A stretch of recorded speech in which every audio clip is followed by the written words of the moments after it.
안녕하세요, 조야TV입니다. 오늘은 원피스 1105화 심층분석 2부입니다. 영상 바로 시작합니다. 제가 이번 영상에서 일단 이야기할 건 에그헤드 탈출선을 공격하려던 해군을 공격한 자들입니다. 이 영상을 올리기 바로 하루 전에 올린 1105화 심층분석 1부에서 저는 해군을 공격한 가능성이 있는 자들에 대해 이야기했습니다. 그 후보는 혁명군과 사나이 적단이었죠.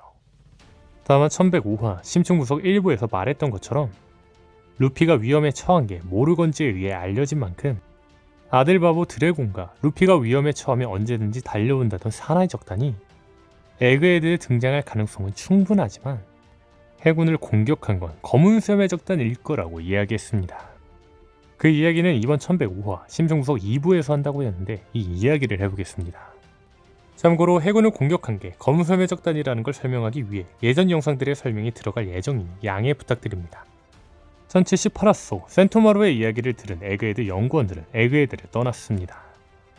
그리고 동시에 루피랭은 요크의 명령을 받는 세라핀과 대결을 펼칩니다. 이 상황들을 보여준 후 오다쌤은 나레이션을 통해 말합니다. 이게 유명한 에그헤드 사건 전날의 일부 자초지종인데 나레이션 후 3개월 전의 이야기가 나온 뒤 마지막에 오다스는 나레이션을 통해 또 말합니다. 이 다음 날에 맞이하는 사건의 결말은 세계에 생각지도 못한 충격을 주게 된다.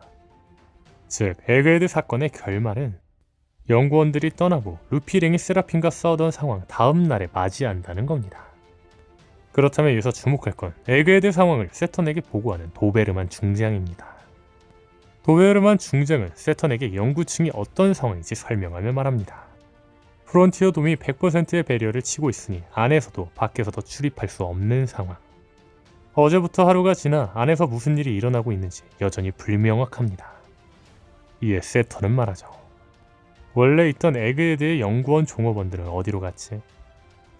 이에 도베르만은 답합니다. 어제 전부 섬에서 탈출했습니다. 앞서 말한 것처럼 1078화 속 오다쌤이 에그헤드 사건의 전날을 설명할 당시 상황은 연구원들이 떠나고 밀짚모제 적단이 세라핀과 싸우던 상황입니다. 그런데 1089화 속 도베르만은 연구원들이 어제 배에서 탈출했다고 하죠. 즉, 세턴이 에그헤드에 상륙하여 본일의 주류였던 날이 에그헤드 사건이 일어나는 당일이라는 겁니다. 그런데 1079화 속 검은수염의 적단이 에그헤드에 도착한 건 연구원들이 탈출할 당시인 것처럼 묘사되었습니다. 즉, 하루 전 연구원들이 에그헤드에서 탈출할 때 검은수염의 적단은 근처에 있었다는 겁니다. 그렇다면 이번에 주목할 건 1105화 속 세턴의 대사입니다. 세턴은 베가펑크에게 말합니다. 말하는 걸 깜빡했다만 어제 섬에서 탈출한 배 이미 추격 명령을 내려놨다. 1105화 속 세턴은 공백의 백년에 대해 안자가 있을지 모른다며 이들을 제거하려고 하였습니다. 다시 말해 도베르만에 의해 연구원들이 탈출했다는 이야기를 듣자마자 세턴은 추격 명령을 내렸을 거라는 겁니다. 분명한 건 우리의 예상처럼 1091화에서 세턴은 도베르만의 보고를 듣자마자 에그헤드에서 탈출한 연구원 배에 침몰 명령을 내렸죠. 즉, 세턴이 해군에게 연구원 추격 명령을 내린 건 키자루가 에그헤드에 진입하기 전, 세턴이 에그헤드에 진입하기 전에 추격 명령을 내렸다는 거죠. 다시 말해 세턴의 추격 명령은 세턴이 베가펑크에게 추격 이야기를 하기 한참 전에 내린 만큼 이번 1105화에서 해군이 공격당한 장면은 현재가 아닌 과거의 일일 확률이 높다는 겁니다. 정리하자면 해군을 공격한 건 연구원들이 탈출할 때쯤 에그헤드 근처에 온 검은수염의 적단일 확률이 높다는 겁니다. 현재 상황으로 본다면 연구원을 공격한 건 현 시점이 아니라 과거의 일입니다. 그런데 이게 현재가 아니라 과거라면 해군을 공격한 건 검은수염의 적단일 확률이 더 높은데 만약 키자루 혹은 세턴이 에그헤드에 진입하기 전 혁명군이나 사나이 적단이 해군을 공격했다면 당일, 즉 키자루, 세턴이 에그헤드에 진입했을 때 드래곤 혹은 사나이 적단이 에그헤드에 도착해 활약해도 이상하지 않을 시간입니다. 다만 현 시점까지 아무도 등장하지 않았다는 건 굳이 이 상황에 개입할 필요가 없는 검은수염의 적단일 확률이 높다는 거죠. 물론 검은수염의 적단이 아닐 확률도 있습니다. 이에 대해 가장 결정적인 이유는 이번 최종막에서 티치는 매우 계획적이라는 겁니다. 이번 최종막에서 티치는 빅맘이 토트랜드에 없는 틈을 타 쿠전과 바노거를 보내 푸딩을 납치했습니다. 그리고 티치는 삼선장들이 와노쿠니에서 카이도의 로드 포네그리프를 얻었을 거라 생각해 세 갈래 중 한 갈래로 이들이 올 거라 생각해 이들의 습격 후 로드 포네그리프를 빼앗았습니다. 다시 말해 이번 최종막에서 티치는 매우 효율적인 움직임을 보이고 있다는 겁니다. 그런데 티치가 대놓고 해군을 공격하고 에그헤드로 향한다는 건 현재 최종막에서의 티치와는 어울리지 않죠. 분명한 건 군함 100척이 있는 에그헤드에서 대놓고 해군을 공격했다는 건 군함 100척에 대한 선전포고나 다름없습니다. 다시 말해 현 상황에서 검은소매 적단이 해군을 대놓고 공격하는 건 검은소매 적단과 어울리지 않다는 거죠.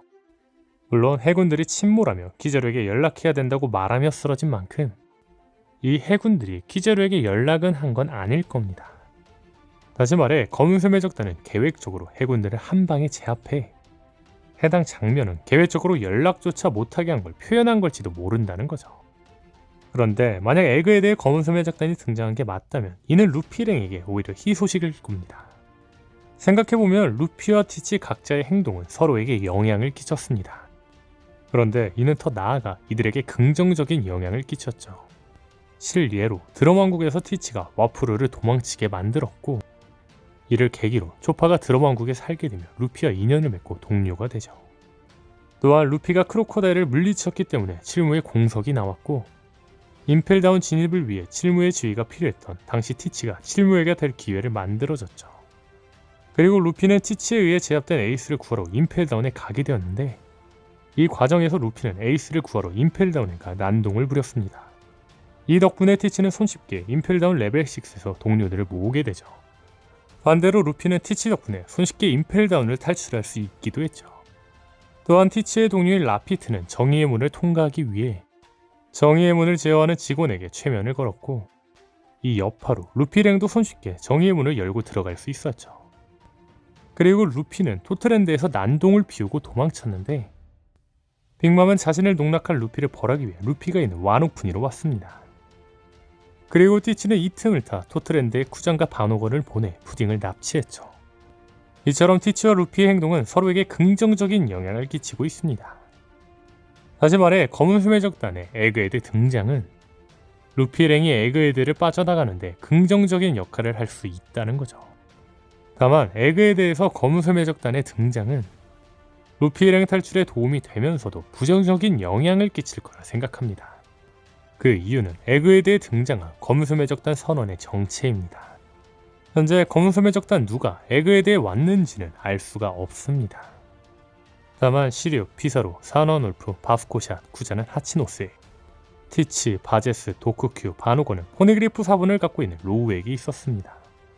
즉 이번 에그헤드에 나타나는 검은소매 적단은 지금까지 등장하지 않았던 데본, 라피트 등의 인물이 등장할 확률이 매우 높습니다. 그렇다면 여기서 주목할 건 현재 에그헤드로 왔을 거로 추정되는 데본과 라피트의 능력입니다. 라피트의 능력은 정확히 밝혀지지 않았지만 분명한 건 최면술이 사용 가능합니다. 또한 데본이 먹은 열매는 동물계 환수종 개개열매 모델 구미호로 다른 모습으로 변신이 가능합니다. 즉 이 둘의 능력이라면 누군가를 납치하는데 굉장히 유용한 능력이라는 거죠. 앞서 말한 것처럼 현재 최종막에서 계획적으로 움직이고 있는 티치인 만큼 검은소매 적단이 에그헤드에 도착했다는 건 계획을 위해서일 겁니다. 그런데 앞서 말한 것처럼 에그헤드에 온 걸로 추정되는 데본과 라피트는 납치에 유용한 능력을 가지고 있습니다. 즉 이번 에그헤드에 잠입한 검은소매 적단의 계획은 로빈 혹은 베가펑크의 납치일 확률이 매우 높다는 거죠. 제 가설이 맞다면 세턴과 키자루가 진입 전 검은소매 적단은 눈에 보인 해군을 제압하고 에그헤드에 잠입해 베가펑크 혹은 로빈을 납치하려고 준비하고 있다는 거죠. 더 나아가 이 과정에서 이들은 에그헤드를 탈출할 계획을 세워놨을 것이고 이 계획은 루피랭이 에그헤드를 빠져나가는데 큰 도움이 될 거라는 거죠. 그렇다면 여기서 주목할 건 현재 에피소드는 티치에게 매우 유리하게 흘러가고 있다는 겁니다. 현재 티치는 원피스를 얻기 위해 움직이고 있는데 이 과정이 매우 성공적입니다.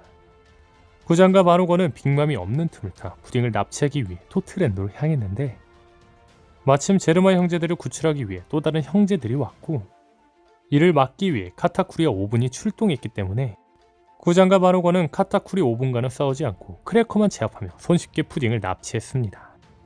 또한 티치는 카이도 빅맘이 쓰러진 것을 알게 되며 카이도의 로드 포네그리프를 얻을 계획을 세웠습니다. 샹크스는 이를 눈치채고 와노쿠니로 향했지만 티치는 샹크스의 계획과는 반대로 오히려 세 갈래로 찢어진 루피 로우키드를 노렸습니다. 그리고 이 과정에서 카이도의 로드 포네그리프만 뺏으려 했지만 로우는 생각보다 로드 포네그리프를 더 많이 갖고 있었고 티치는 로우가 가진 로드 포네그리프를 모두 얻게 되었죠. 이처럼 오다스는 최종막에서 티치의 계획을 순조롭게 만들어주고 있습니다. 즉, 에그에 대해 잠입한 검은소매 작단의 계획도 순조롭게 진행될 확률이 높다는 겁니다. 게다가 마침 검은소매 작단이 어떤 계획에 성공할 수 있게 에그에 대해서는 버스터콜뿐만 아니라 루피랭 대 세턴 키자루로 혼전 그 자체입니다. 이 틈을 타 검은소매 작단이 무언가를 하는 게 매우 좋은 상황이라는 거죠. 즉, 제 가설대로라면 몇 시간 전 해고는 검은소매 작단에게 공격당하고 키자루에게 연락을 하려고 했지만 현재 티치의 흐름이라면 당연히 이 사실은 키자루의 귀에 들어가지 않을 거라는 거죠. 그리고 이들은 에그에 대해 잠입해 자신들의 계획을 실행하고 있을 거라는 거죠. 오늘 영상은 여기까지입니다. 시청해주셔서 감사합니다.